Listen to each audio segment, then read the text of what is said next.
Okay, here we are today with the Language Busters. Your host here, Christophe Clugston, and I'm lucky enough to be with a real expert, Mateus. Mateus is from Brazil originally. Now he lives really in China most of the time, but he's a real linguist. We'll talk about that. He's a real language teacher, and he's very multilingual. I know for a fact he speaks Brazilian Portuguese, he speaks Spanish, he's married to a Mexican woman, and he speaks English, obviously, or I wouldn't be speaking English with them right now.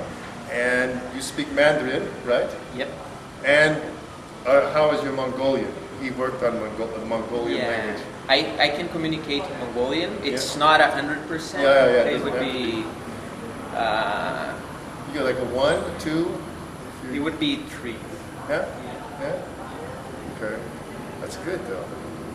So anyway, he's a real linguist, and his language he was working on in the field, real field linguist. So this is what you look like if you're a field linguist. You don't need to look like that. But don't discourage them. Mongolian was the language, and how? This is a good start into how long did it take you to learn Mongolian?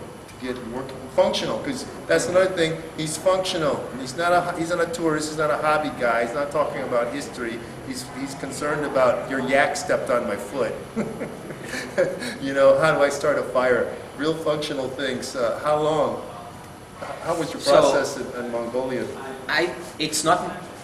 Well, there are many kinds of Mongolian. Right. Okay. I studied one dialect. Yes. It's called Santa Mongolian or Dongxiang Mongolian. And I've learned Mandarin for 2 years. I know you speak Mandarin. I've heard you. Yeah. And this language has a lot of loan words from Mandarin. So it took me like 6 months to 1 year to get the new lexicon. And is the syntax similar? No, the syntax is totally different. Yeah. It's Mandarin. Some people would say that it's SVO. Yes. Some people would say it's just a topic language. Right, you can just bring it to the front, whatever the topic is. Yeah. But Mongolian, all the Mongolian languages are SOV. Okay. Mandarin is isolating language. Isolating language. This is agglutinating. Agglutinating language. We have a lot of suffixes, case marking. Right. So you know the agent and the patient. And agent, patient, benefactor. Recipient, instrument. Instrument. Semantics talk here, people. Semantics. Yeah. But it's very important for our language. How did you go about learning then? This would be interesting. I used a method that is called growing participator approach. Okay, this is something new. You've not heard it anywhere but here on the Language Busters. So. GPA, growing participator approach. It was first developed by a guy in Kazakhstan. Oh, okay. I've been there. Don't go there. His name is Greg Thompson. Oh yeah, I know this guy. This guy's a really famous field linguist. Yeah. He's been around for a long time. He's learned a lot of languages. Yeah. I read a lot of his stuff. Okay. Anyway, I won't. Yeah. Go ahead. His approach. It has 6 phases. Yeah. So the first phase, you talk about the here and now. Right. It's a new way of thinking about learning language. It's not like you're learning a language. You're trying to participate in this community, and you grow in your participation. Right. So you have no teachers. Yeah. You have a nurturer. Yeah. A person that will nurture you inside this culture and this community. Yeah. Your guide. Your nanny. Pretty much it's like that. Yeah. You're gonna be a kid. You're gonna be pointing at stuff. He's gonna be talking. Right. And experiential learning. Exactly. He will talk to you. You will point at stuff. So it starts with TPR, basically. It's the fastest way to learn vocabulary. I guess they're familiar with TPR. Some people are, some people aren't, but we should say the Mongolian, is it unscripted? Is it an unscripted? Yeah, unscripted. See, learned an unscripted language. Try that, Kaufman, Moses, Benny, you scumbags. Okay, these are people that can't learn these languages. Anyway. Whatever. Yeah. That's me. That's him.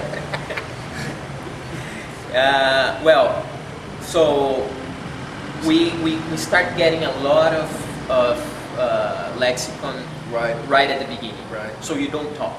Right. So if you don't talk, you don't waste your time getting your pronunciation fixed. Right. So you can get more words in your head. And if you start talking, you're gonna talk wrong. Right. Probably. Phonemic inventory is going to be wrong. Yeah. So you first hear a lot, you interact with the person, but you don't speak, you just listen for like a month. Yeah. In 1 month you can get like 700 to 1,000 words. Yeah. And you actually know these words. Yeah. They are in your They're head. integrated. Right? And you can get them into sentences, but you cannot pronounce them very well. You cannot build the sentences, but you can understand and interact with these sentences. Then on the second phase, you start talking and start telling small stories. Right, So we use these books, wordless books. Okay, yeah. So very Like a simple. Swedish word list, or that sort of thing? Or a little bit different? Yeah, it's like just, there's a very famous wordless book. I forgot who was the author. It's called Frog, Where Are You? So there's this little kid, he loses his frog, and then he goes... Right. Yeah, I was explaining this story, yeah. Yeah. And it goes like TPRS, really. Yeah. You just go, you talk like, frog, go. Yeah, And then the start person with- was like, yes, the frog run away. Yeah. So, oh, run away. Yeah. So Yeah, you start getting more. then on the third phase, you start getting stories without the physical Right. help. You just get all the Yeah. oral audio. Because when you have the pictures there, you can say, how do I say this? Right. Oh, this is a frog. Yeah. Or what is this? This is a frog. So this helps you. Yes. Once you have more vocabulary, more grammar, you can start talking. Oh, you know that animal that jumps around, that likes to eat flies? Yeah. How do you say that animal? So you're negotiating the meaning here. Right. And that's very powerful, actually. Yeah. So you start telling stories that both know. Right. So you tell the story, the guys tell the stories back, you record the story, and you massage the story. Yeah. So you go with him step by step. Yeah. If there is a construction that you don't understand or Right, you're gonna go over word, that. so he will explain. Yeah. The fourth step would be deeper into that. We're gonna go with deeper stories, Right. like infanthood stories, Yeah. getting more into the culture, life stories, Weddings and stuff like. birthdays or whatever. And the fifth one, then you can do like a deeper anthropological, ethnological interview and research. And the sixth phase would be like you just keep learning without the nurture. Right. You're You by just- the community. You're Exactly. Just, How you're gonna be interactions. exactly. Yeah. You're gonna just be intentional in your daily life to keep growing. Right. And you're this entire time you're IPAing stuff, right? I mean, you're doing the normal hard field linguistic stuff, which is IPAing things, and then looking at grammar sketches, structure, because which helps him, because without those skills, he really can't analyze the language, and analyzing it helps him to guess at what something should be, and then he'll test it out, right? Exactly. Yeah, that's what field linguists do. They look at something, they take in the information, they IPA it, then they phonological rules if you really want to get into Actually, it. I didn't go That too route. deeply on the phonology Yeah. because phonology is not my thing. Yeah. I'm more into grammar and maybe social linguistics, discourse analysis. Yeah. But yeah, it's just to make it clear here, this language does not have an official writing system. Right, right. So this is unscripted. So yeah. But they have actually two unofficial writing systems. Okay. One is Arabic, because they're a Muslim group. Okay. They use Arabic, but it's not standardized. Right. And they have one based on Character? on Pinyin. Okay, pinyin. Okay. Yeah, Pinyin is the romanization of the characters, based on that. So, and it's not standardized as well. It's free form. It's free form. It's like Portuguese or Spanish was back a long time ago. You get variations about spelling. And you have several choices for the same word. Actually, it happens. And even the local guys, when you say, well, what do you think it? How should you write this? Right. They would maybe like this, maybe like that. Yeah. So there is kind of I didn't use IPA directly. Right. I did use IPA, but for your interlinearization, So I use this Pinyin version, Okay. because they are trying to officialize this. Oh, okay, and okay. So that's that's a different phase of the thing, but okay, that's interesting. That's one of those. I mean, we could do a whole million series with Mateus. He's a university teacher in China, teaching Portuguese, Brazilian version, which is more important than the Portuguese version. That'll get a few people angry, but it's true.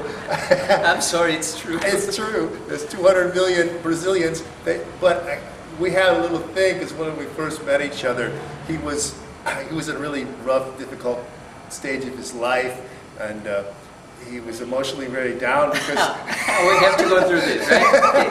because he was. I'll get my revenge this year. No, you won't. He was about to take a beating from the Spanish because of the football, we did soccer. take a beating from the Spanish. You took a beating. Yeah. So it was from the. Yeah. From Well, the Dutch. I want to thank him on public record here for making these really expensive new multi-million-dollar stadiums in Brazil, so the Spanish can come there and look very good and beat them again. The Brazilians, that is. Try. It's try. going to It. happen. This is what happened when you get the Latino thing going in. But okay. So this is something I'm interested in, and people out there will be interested in. So now let's switch to. It's a major world language. Portuguese is a major world language, getting to be bigger and more important because the economy is, how big is the economy now in Brazil? Number 6 is what you said? Yeah, 6 or 5 depends on. Would you look at? Depends on the mood of the dollar. Yeah. So it's a huge economy. It's a big place. They got a lot of beef. I know that. And anyway, so how do you go about teaching Portuguese to Chinese people, which is a very culturally because Latinos and Occident and Orient don't meet each other. It's like, hello, not going to talk to you. It's hard. It's very difficult. Yeah, and I use most TPRS at the beginning phases. TPRS is basically, you're going to use a lot of TPR, but you're going to build simple stories that they can understand, a lot of repetition. Yeah. They're going to interact with it, and we're going to write the stories down. They will try to write the stories down. And it's a very interesting method, actually. Yeah, because it's very powerful. Yeah. It's very, Blaine Ray was the guy exactly. because Asher is the starter of TPR, and he has the most actual research behind him. It's the strongest method to learn vocabulary, and for the first part of learning, it's incredibly, it works. Yeah, it works like you wouldn't believe. The TPRS is a step when you move on beyond these sort of, you're moving into trying to get to abstract things, which is where the difficulty lies with some things. But you're getting into also other people have parts of that where they start acting the things out. Like you have them do the they make a story, then they act out a story with each other and stuff like that. Actually, that's very powerful because most of the people, it's emotional. When they read, they cannot have you know, the little film in Yeah, their heads. yeah. You know, It's not working. it is proven by research that good readers, they do have the little film in their Yeah, heads. yeah. And even in the U.S., people that have used TPRS Yes. to learn Spanish, Oh, yeah. they become better English readers. Well, I know. Yeah, I know. This Because they second language learning is Exactly. improved first language learning. Yeah. Yeah, and because, you know, you act the story, the guys are there acting the story, and you're gonna write that story down. So Yeah. they know what they're writing. Yeah. So when they read, actually it comes to their mind. The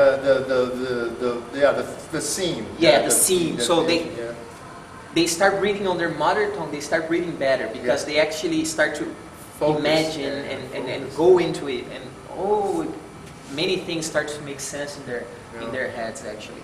So we do act, Yeah. and it's very powerful because sometimes you have students that are not very excited about Yeah, they're not learning motivated. language. They're not motivated. They don't want to participate. So when I see one of these guys, I just, okay, he's gonna be the star for today. So everybody, so he comes and we imagine a story for him, and all of a sudden this guy becomes like the dinosaur, you know, and everybody calls him the dinosaur, or the I don't know. We just create weird stories, funny stories in the class, and they have a good time because they don't realize they're learning. Yeah, that's the way to do it. You And know. that's what catches them. Yeah. They're just having fun. It's right brain. This is the right brain stuff. It's not just left brain. It's right brain because their movement is right brain. Their emotional impact makes it right brain, and then they're acting. They're also acting things out. That's right brain. So it's an integration of left and right brain because most things are. Like if you're learning Greek, it's all left brain. You know, you don't get anybody to act stuff out. What's important now, this because a lot of people won't know, but it's for example, Portuguese is a very difficult language for a Chinese speaker because they don't. It's an inflecting language, and so they don't know about the subjunctives. They don't have this. They don't know about the verb changes at all. And so this makes it, this is really for them, like people in the United States want to say, you know, these languages like Thai or Mandarin or Cantonese with even more tones are really difficult because they're so foreign to the person's way of the worldview, right? Yeah, and so when he's teaching a language for them that is the same, it's so hard for them. Now, this is like, you know, it's very easy for me to do it because it's another part of the Romance languages, and they all kind of together. Some things they do differently, but Brazilian Portuguese is closer to Spanish actually than the Portuguese version is. Really, it's kind of strange. But there's some people, you know, call Brazilian Portuguese a dialect. You know, like a Creole. They consider it a Creole. I've looked at some guys. Wow, I've never heard of it. Yeah, because of the influence of Spanish and also the languages, you know, the indigenous languages. I think calling a Creole is a little rough because we still have all the grammar. I do all the too. inflection. But there are people who But put we up an argument. we do have a lot of influence from native Indian languages, right. Tupi, Guarani, Yeah, and we have a lot of influence from African languages as well. yeah. And that's the Yoruba. north. That's the north, though, right? Yeah. That's the north. all of over, Brazil. all over, all over. In our lexicon, we have many words that the European cannot understand. Yeah. That cannot. Well, you've got some strange pronunciations. I mean, that's what gets you. Reading, it's easy to read it. But you know, moishi, you know, what happened here? You know, you know, ji, you know, what happened? You know, womji, you know, womjia, you know, what happened? This doesn't make sense. You know. Do you want me to explain it? Yeah, go ahead, a little bit. Yeah, this will help. That's people. phonology. I don't like phonology. I know, but, you know. I don't really, you know, I know we know it because we have to, but we don't, you know, we don't love it. in Brazilian Portuguese, after D, when E comes after D, it's a G. E becomes it actually becomes affricate. G. G. So because E is a high tense front vowel. it pushes back the D. Oh, okay. It's no longer a stop, really. Yeah, it's a G. Yeah, G. And the T becomes chi. Yeah. What? And your final O's become U's. What's Yeah, up yeah, with yeah. that? That's just because we're lazy. But it's, O, you have to open her mouth a little bit more. Yeah. Oh, that's too difficult for them. Yeah. Yeah, but just like, come on. But anyway, so okay. You know what is funny? What? The D and T thing Yeah. in Santa Mongolian, it happens the same. Really? Oh, Like, so that was it's very same. very, very easy for you then. Yeah, at least this D and T, it Yeah, just it's becomes very- G and Chi. Yeah, that's very easy. Yeah, it's very interesting though about the entire thing because so he's not just a guy who knows languages. He's learned languages. I mean, knows languages as in a scientific realm, which he does, because that's what it means to be a linguist. He knows how to learn languages. He knows how to teach them. And do you find that your linguistics, the actual, scholarly graduate linguistics helps you now teaching, though? Do you know that background? It does. Yeah. And learning, obviously. Yeah, Right? learning definitely. Yeah. Like when you're intentional about something in grammar, for example, Yeah. you just start getting the patterns. Yeah. It's just so easy, so much easier to. Yeah. Because you know, causative, or So and even you can guess in other situations what's Yeah. gonna happen, and Yeah. so it makes easier. It's easier if you understand the phonological rules. Right. You can get it without Yeah. without studying language Right. because we do in our language. Right. But it makes it quicker if you Yeah. if you're intentional about this. About teaching the language, that's one thing we have to be more careful because the students, most of them are not linguists. No, I know. They don't have this Ability. mindset. They Yeah. don't want to be linguists. So Yeah. if we start talking about grammar, Yeah. stuff, Right. it won't work. No, So- but what I mean is you know how to structure the lesson for them though. Like Yeah, okay, but- I want yeah. to teach them what estoy falando or something like Yeah, that, yeah, right? yeah. So It does help a lot because first you know where it's gonna be the hardships. Right. If you have learned your Yeah, language yeah. and you know your language, Right. you know where it's gonna be different. And Yeah. probably this is gonna be very hard for the Chinese because it was hard for me when I was learning their language. Yeah. So this helps us. So, and we can find ways to talk about very deep linguistic stuff without being very technical. Right. Yes. So, But you know about it, and that's the same thing. What he's saying, and I've said this before, is like you have your first language, your L1, and then you have an L2, which is whatever language. It's not your L1. You're learning it or you're teaching it, and you have to know the differences between the two. Mhm. And this helps you, and Yeah. it also helps you like to change your operating system, how to think, right? For your Exactly. your worldview. Like you start. Like sometimes I can't think of the thing in English. I can think of it in another language. You know, you know what I mean. Yeah. Yeah, you just have this.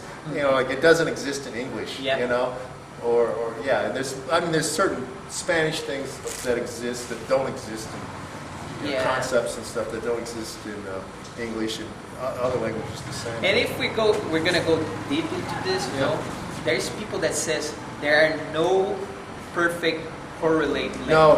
You can't words. translate. Yeah. Yeah, it's Yeah, like I agree with that. yeah, and it's actually Sapir Whorf. Yes, Yeah. I agree with that. Yeah. you cannot just Change, a word yeah. you translate it into Chinese, but it has so many senses and usages in Yeah. Portuguese and so many different senses, and Yeah.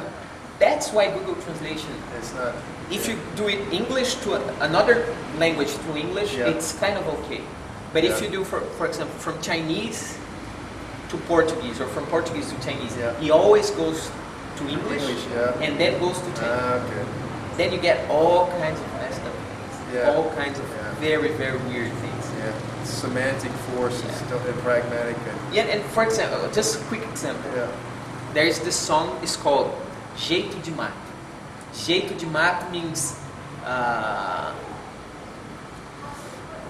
basically the meaning is, jeito means the way of being, the manner. Right.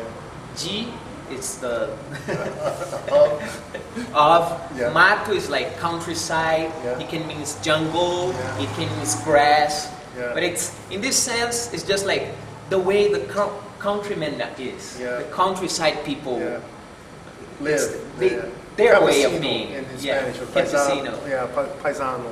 But jeito can be translated into English like way, Yeah. a way of doing something. Right. Mato can be translated like jungle, Yeah, so way of jungle. way of jungle. Yeah, it doesn't So help how, you. how do you, so the student come to me and said, what does it mean, jeito de mato? Yeah, And I said, the way the countryman style. yeah. And she was, 2 days later, she came back and said, you lied to me. It doesn't mean the style of the countryman. You're wrong, right? You're wrong. Yeah, you're wrong because It means, Google's correct. it means the little path inside the jungle. I mean, way, you know? Yeah. Way, The little path yeah. inside the jungle. Sendero. It's like, Yeah. oh, and I told her, I know exactly where you got this from. Yeah. And then I explained to the whole class, and I Yeah. said, you are not allowed to use Good. dictionary in our class. Good. You're not allowed to use Google Translator. Yeah. And you know what? It's very easy to know when you're using Google Translator. Yeah. And you're not allowed to use dictionary Chinese to Portuguese. Yeah. Okay. So Good.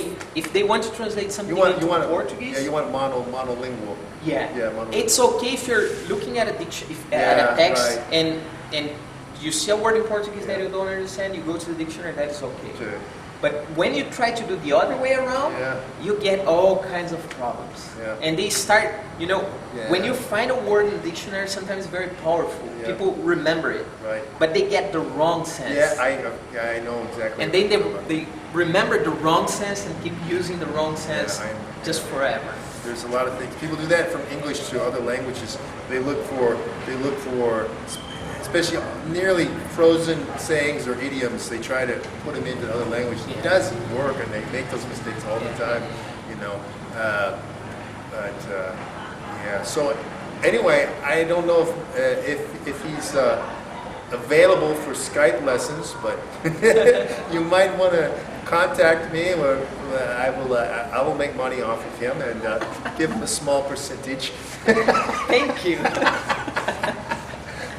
Anyway, so I mean that's covered a lot of stuff. There's a lot of things to talk about. We can go like really, because we can actually talk to each other like linguists, which is really, that's a good thing, you know, because it is difficult sometimes, isn't it, when you want to explain things to people and they don't.